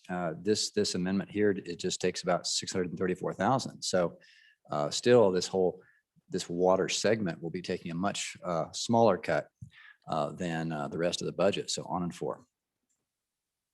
Thank you. Other members for their first time, Representative Larson, Dan. Mr. Speaker, thank you. This is an important topic to me, obviously. I do work for the Board of Control. I'm going to vote for this. I don't think I have a conflict. It may come up again. It's happened before. But my job, I assume, is safe. I don't know. It might not be. But the important part of this is these dollars go to our cities, probably most of them. I think from records I've seen, it's maybe 85%. And it's going to potable water. I mean, how important is that? I mean, that's pretty darn important. And I just am so happy that legislators before us put these dollars away because, so important to develop our water. So don't take it away from the projects. So vote no on this. Thank you very much. Representative Fortner for your first time. Thank you, Mr. Speaker. There's a lot of things that the water does, and probably one of the most important things during fire season is you got to have it to fight fires. I don't know how many times I watched major fires in the fighting of those fires. And if there wasn't water resources close, like the ponds and stuff that have to be maintained and upkept, there's a lot more stuff that would burn up. There'd be a real disaster, more than what they already are. It's crucial that we have this water, and I urge a vote no on this. Thank you. Thank you. Representative Washut, first time. Thank you, Mr. Chairman, Mr. Speaker. I like what this amendment does strategically. We came down here with a dichotomy of tax increases or cuts. And the idea of being able to divert some of our wealth, and there's a lot of our wealth sitting in coffee cans of various sorts, and we've done a lot of good with those various accounts. But the time has come where we may want to dip into some of those coffee cans to do some other good things for our people. And so it's a false choice to only say we can either raise taxes or cut programs, because we do have a lot of wealth out there that we can dip into if we have the will to do so. I don't think we should do it haphazardly, but I think taking some of that money and keeping it within the state engineer's office, not a bad idea. And so I support the amendment, and I think we should see more of this kind of approach. If we were a family and we had people in trouble in our family that needed some type of care, would we say, oh, we can't dip into the college fund, right? We would dip into that savings account. We dip into that coffee can to take care of our family member in need. And so, I openly admit I'm not an expert on water projects, and I fully appreciate how important water is for the state of Wyoming. But I like the approach of looking at some of these coffee cans of money and diverting some of that to meet other needs. I'm in favor. Thank you. Representative Henderson for your first time. Thank you, Mr. Speaker. I rise on in support of this. In our state, water is a priority. I spent the last 4 years on the Ag Committee. Understand the water 1, 2, 3, so forth. We're spending tens of millions of dollars on these projects. Have and will continue, I'll bet you. But this isn't going to hurt those projects. Water one's going to be fine. The sun's going to come up tomorrow. And a few $100,000 to make sure that we have this important division manned up and ready to go and do the right things for our state is the right way to go. So I'd urge your support. Thank you. Thank you. Chairman Nicholas. Thank you, Mr. Speaker. On in favor of the amendment, ladies and gentlemen. So if we do this, it takes $1.2 million and moves it over to the Water One. We are still funding then over $10 million out of general fund for the state engineer's office. In 2005, that 10 million was all funded out of Water One. And so in essence, if we go back to 2005, we're still subsidizing the engineer's office out of general funds. And so I just think this is the move in the right direction. Thank you. Other members for the first time, Representative Clausen. Thank you, Mr. Chairman. On and against the amendment. So you may ask, well, our forefathers, why did we do this way back in the day? So we live in the desert, right? Doesn't matter how many schools, how many buildings, how many subdivisions you get, how many economic development projects, when you get to the end of the block and you don't have enough water to come out of the tap, that's why we did it this way. If you chip away at this portion and you outrun it with the rest of the state, that's what happens. On and against. Any other member for their first time? First time, Representative Larson Lloyd. Just checking my list. Everybody, we're on third reading debate rules. Everybody gets one chance before anybody gets a second chance. Larson Lloyd, please proceed. Thank you, Mr. Chairman. I think there's a couple of components of this, the structure of this whole amendment that's worthy of going back and reviewing. So the presenter of this amendment talks about how this comes under the cap. And so this amount, the percentage of it gets funded every year irregardless. Does that amount ever increase? Every year. As we put money into the more money into the PMTF, that percentage increases. And so that amount that comes into to fund water projects increases every year. Now, the second part of that would be when this was created, how did we fund it? And we had all of it, all of the engineers, we had the engineer's office in here to be funded. As he pointed out, as times got flush, how can we get more bang for our buck? Let's pull that engineer's office out, fund it from the general fund, and do more projects up in everybody's part of the world. No question, we've done amazing things and continue to do amazing things. But now those funds restricted, it's kind of that we bring that back in as it was originally designed, but we're still putting additional money in there every year because that grows by the value of the Permanent Mineral Trust Fund. So I think I'm in support of that. I think it's a safe and prudent approach to conserving money and continuing to fund water as it goes forward. Do we fund it to the extent as we would if it was on general funds? No, I think that's certainly an accurate presumption. But as we try to conserve general fund dollars and do this, I think that this is a reasonable approach and would am on and in support of the amendment. Thank you. Any other member for their first time? Any other member for their first time? Chairman Zwanitzer. Thanks. Just some information that I don't think we've talked about.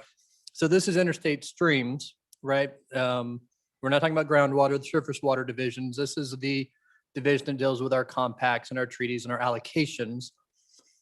And what I think I really like about the amendment, which actually probably some of you who are supporting it might not like, is this takes those employees who are general funded and puts them on Water One. So if we had another downturn and we had to start parring general fund employees, which is those of you who live in Cheyenne or deal with a lot of state employees in your districts, we have these huge issues when we have general fund cuts on those employees who are on general funds get cut, get riffed. Those who are on special revenues don't. And so we're somewhat protecting these employees by moving them off general funds onto water. And I don't know if that was the intent. I don't think so. I just think that's a really fascinating, interesting part of the amendment. Already the Board of Control's all on like 15 million on special funds. So I think it's a good amendment. It actually kind of protects those employees and it's not hurting the money that's currently in surface water or groundwater. It's our compacts and treaties division. So would ask for your support. Thank you. Any other member for their first time? First time, third reading amendment number 14, first time, second time before the sponsor, Chairman Eklund, second time. I guess I'd remind the body that this isn't money that sits in a coffee can for very long. It fills up and they're able to plan water projects. And the reason it was water development was set up was so that the state would have a planning division and a diversion of money so that we could develop water. It isn't just, it's for all of the water of Wyoming. And this has always been a way we can go home to our constituents and they complain about cuts we made or things we didn't do. We can always, just about everybody in the state can go home and say, we've helped your community with water projects. Thank you. Any other member for their first time or second time, excuse me, we're on second time, third reading amendment number 14, second time before the sponsor to the sponsor, Representative Harshman. Thank you, Mr. Speaker, and members appreciate the good debate. Again, I It's not a cut to water.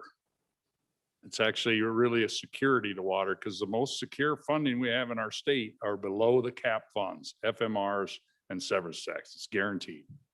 And it was in the 90s when this severance tax flow was set up. I think it was a genius idea, and it is in statute. We haven't really followed it. But every 5 years, your revenue committee is supposed to go back and look at those flows. We haven't done it in this century. And I'm not saying we should change it. I'm not, but I'm just saying 15% of that 155 million flows to water. That's about 23 million a year. That's wonderful. There used to be a senator served for many years, served nearly 30 years from Washtenaw County. And he said, the only resource more important than our water is our children. And he's on the commission now, on the Water Commission, served the state for many, many years. So it's not about that at all. It's about taking the most important spend in Water One, in my opinion, and the water state engineers, which is this interstate streams, and moving it to Water One. 600,000 to cover the second year, and then ask that agency to come back in their request to fully fund this. Protects those employees. Nobody's laid off of general fund downturns. And it still leaves 8.5 million in the account.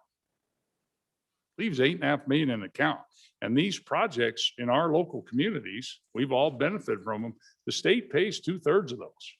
67% is funded from this.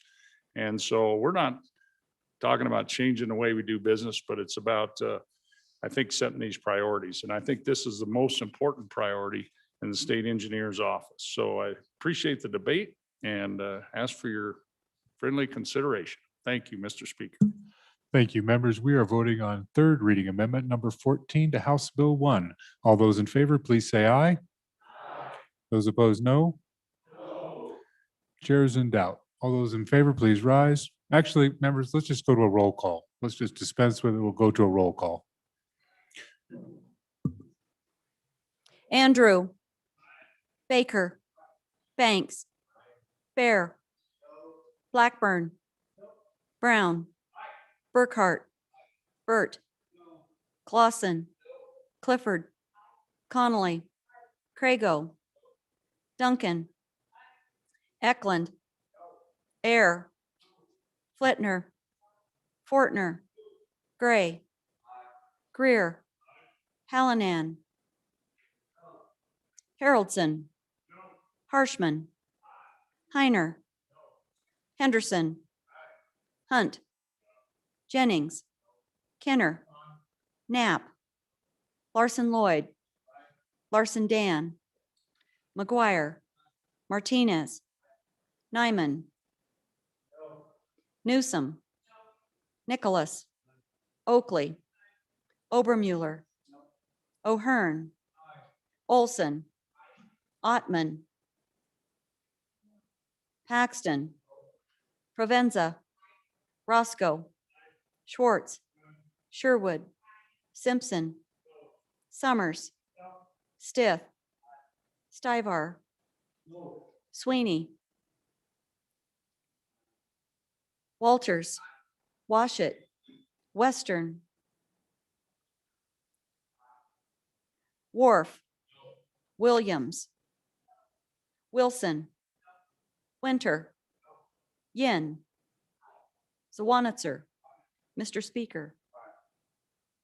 Closing vote. Are there any changes? Duncan, aye to no. Further changes? Closing vote. The vote is closed. 31 aye, 29 no. Third reading amendment number 14 has been adopted. Mr. Majority Floor Leader. Mr. Speaker, I move the House stand in recess until 2 p.m. Committee announcements. Chairman Greer. Oh, sorry, Mr. Speaker. I do have a quick privilege of the floor. I don't do it very often. Please proceed, Chairman Greer. Hey, this is just because of some of the kids that were on this team, this is a big honor for me. But our Warland Warriors won a 3A boys basketball title here. And just so you know, just how small and how tight knit our community is. You know, we talked about the Cowgirls. Old Tommy Olson grew up one door down from me. My wife coached her when she was little through that. And Tommy's uncle is a really good friend of mine, Frank Gonzalez. And then Frank's other nephew, Court Gonzalez, was a key contributor in this team. And so just really proud of him. Please help me give him a big hand of thank you.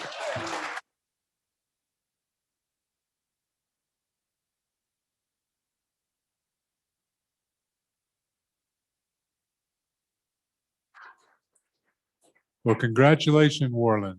Congratulations. That's exciting. There's lots of winning teams and lots of teams that are trying very hard around our state right now. Chairman Zwanitzer, message. Thank you, Mr. Speaker. Committee number 7, corporations will meet in 5 minutes in EO5 to continue hearing House Bill 143, municipal services, and then we'll hear House Bill 74, elected officials removal. Any other member? Oh, Chairman Nicholas, thank you. Thank you, Mr. Speaker. Your House Appropriations will meet Monday at noon and the continuation of 219 and 244 and a re-referral to 241. And also, ladies and gentlemen, there are about 3 more amendments that they're all back here in green sheets and the yellow sheet. So when you're coming to and from lunch, if you want a hard copy, they're there. So member, just so you're clear, within the rules, the appropriations chairman can bring budget balancers and things like that after the deadline. So this is appropriate. Chairman Olson. Thank you, Mr. Speaker. Your Judiciary Committee will meet upon this recess immediately to further consider House Bill 82 and House Bill 209, regulation of marijuana and task force on marijuana down in our usual place of abode. Thank you, Mr. Speaker. Thank you. Chairman Paxton. Thank you, Mr. Speaker. Your committee number 4, education, will meet in 10 minutes in E3 to consider the following bills: House Bill 157, Healthcare Professional Education Endowment; House Bill 106, Wyoming Education Options Act; and House Bill 231, College Credit Retention. Thank you. Chairman, any other announcements? Any other announcements?